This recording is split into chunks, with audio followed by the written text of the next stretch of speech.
All right, I'm here with Angie Yost, the team leader for the rehab section over at Triage Staffing. Angie, how are you today? I am doing fabulous. Thank you. Thank you for having me. For sure. So tell me about your role in the company. I know you work with health professionals on a daily basis and you're constantly interacting with a lot of these travelers. How do you kind of help them find their ideal destination? Well, that's exactly what we do as a company. My personal role is to manage our group of recruiters and account managers who manage those relationships and partnerships all across the country. Our account managers stay in touch with all of our facilities, the hospitals, the nursing homes, the home health agencies, outpatient clinics. Our account managers manage all of those relationships and stay in touch with what their staff needs are. And then our recruiters are actually managing and staying in touch with all of our traveling clinicians and finding new clinicians that want to travel and just introducing them to the great world of traveling for healthcare professionals. And so it's a lot of communication and it's a lot of planning and it's a big adventure, and it's just a matter of communication to get, a facility to match up with a candidate. And what makes people want to pursue a travel career? I'm sure you talk to people of different ages and backgrounds, and geographically they're all over the country. What kind of pushes these people to take a role like this? Yeah, everybody has their own reasons, but it seems like it always comes down to three really main reasons, and a lot of times it just depends on where people are in their life. But some people, a lot of the people that I work with tend to be new grads, and those new grads tend to be great candidates for traveling because usually they're in a place in their life where they have less strings attached, and they are in a position where they can pack up and move every 3 to 6 months or so. And so those people are usually telling me they want to travel because they don't know exactly where they want to settle down yet. And so they want to go out and see the country and explore and live in a few different places, and just, see what they like and see what they don't like. And so for a lot of people, it's just about seeing different parts of the country. And so they're, in my mind, they're traveling for geographical reasons. They've got family they want to go see or friends they want to go visit. And this is just a good way to take their experience and skill set on the road, and they can go explore. But a lot of people also will travel just to gain new experience in their profession. You may have people that have always been in skilled nursing, and they really just want to branch out and try an outpatient setting or go work at a hospital where they can see more acute care type patients, or they want to actually work in a specialized rehab facility. People want to further develop their skills as a professional and as a clinician. And as a traveler, that's a great way to tap into different work environments, every 3 months. When you're in a full-time permanent position, you're in the same setting for an extended period of time. And so, at some point you will plateau, and you've learned all that equipment. You've, learned how to adjust to that manager and work with that particular staff. And that particular patient caseload or the diagnoses that you have in that particular setting. But as a traveler, you go into different environments, and so you're adjusting to the staff and the management and the facilities and the equipment and and the patient types. And so you continue to grow professionally and gain all that added experience, not to mention the documentation and just everything that would come along with a new work site. But I think the more obvious reason is that, not everybody's comfortable with packing up and going to different parts of the country or walking into an unfamiliar building. And so travelers, get paid to do the thing that not everybody's in a position to do or really, personally wants to do. And so, they do make some extra money, and you do make more money as a traveler because there is some risk at it. your contract is for 3 months. And so, some people are not 100% comfortable with not knowing what's going to happen after those 3 months.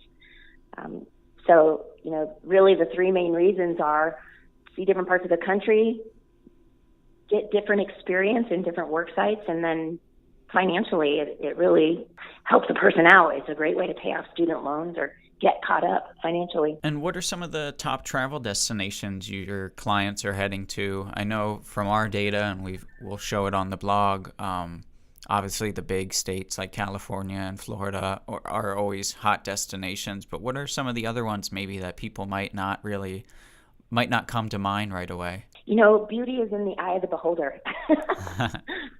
And so it depends on the person. And, those three main reasons of why people travel, it's really important to know, how they prioritize those reasons. Because somebody might be in it for location, and somebody's in it to actually get to Hawaii somehow. And so people are not going to go to Hawaii. If they're going to Hawaii, it's not because they want to make a bunch of money. It's because they want to be in Hawaii. So, Hawaii is it seems like always at the top of people's lists. And so that's always a great place to try to pursue.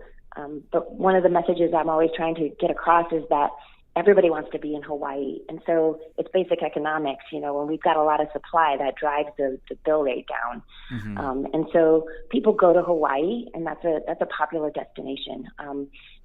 But the person that is looking to make more money and is seeking out those higher paying jobs, Hawaii is not going to really be the ticket for them, So somebody that's wanting those higher paying assignments, and that's more appealing to them, then they probably will take a look at, and I'd probably point them towards some of the more rural parts of the country. And California is actually a popular destination for higher paying jobs, because there's parts of California that truly have a need, but they really struggle with getting people to go there.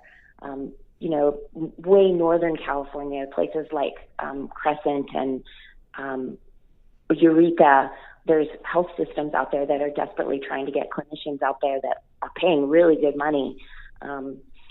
Depending on the time of the year and depending on the need, sometimes more than other times, but great paying assignments in Northern California.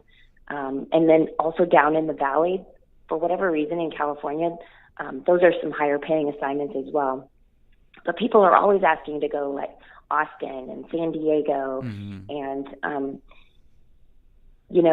a lot of times the trendier places, that's where everybody wants to be. So many times those aren't the places where travel assignments really are. And so it's being okay with being, maybe an hour outside of those specific locations. But it's important for your recruiter to know where you want to go, because sometimes the timing is right and the stars and the moon line up, and lo and behold, here every once in a while there is an assignment in Austin, Texas, So, but there's some really great places in California. Like, everybody wants to be along the coast of California. Most people are usually coastally motivated. And so Monterey, for whatever reason, those facilities in Monterey and Santa Barbara, they really struggle to staff their buildings. And the reason we get many times is because the cost of living there is so high. Mm-hmm.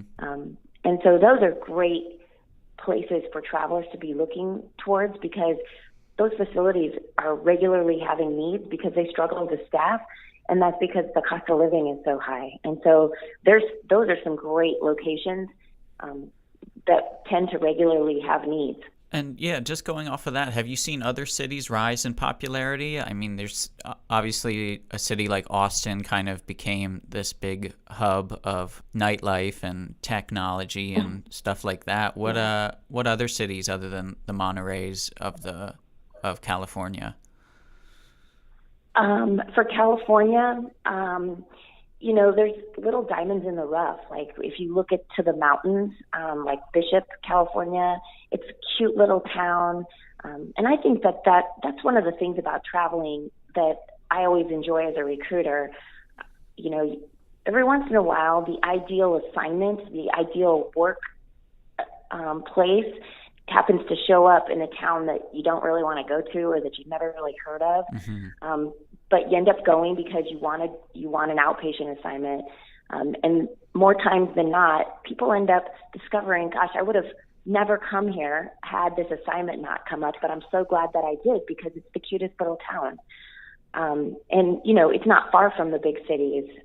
And so the mountains in California are kind of a hidden little gem. Lone Pine is also another cute little area that travelers always seem to enjoy. And those assignments always pay quite a bit more because these are areas that nobody's ever really heard of. And so they struggle to staff.